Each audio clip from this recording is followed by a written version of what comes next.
Welcome to the Slop Temple. We pray this video helps. You need 3 pillars before deep work: math, programming, and data literacy.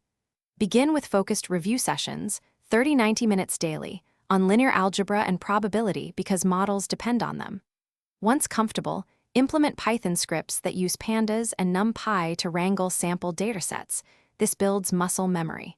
Simultaneously learn SQL for joins and aggregations so you can pull real data. Make sure to document steps in notebooks.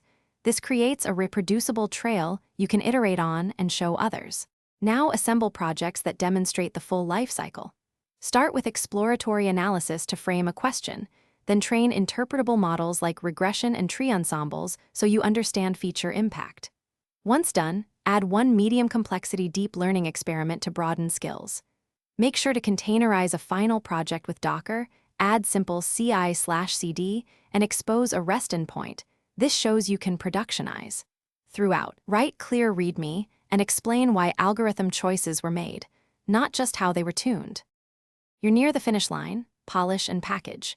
Curate 3 polished projects with clean code, concise notebooks, and outcome-focused write-ups so reviewers see impact quickly. Meanwhile, reach out for a mentor and post in communities to get feedback and referrals. Prepare for interviews by practicing ML case studies, system design for data pipelines, and 1 mock interview per week. If you stall, troubleshoot by isolating the bottleneck, skills, portfolio, or networking, and fix that single weak area until you regain momentum. Thanks for watching. Consider subscribing if we helped you.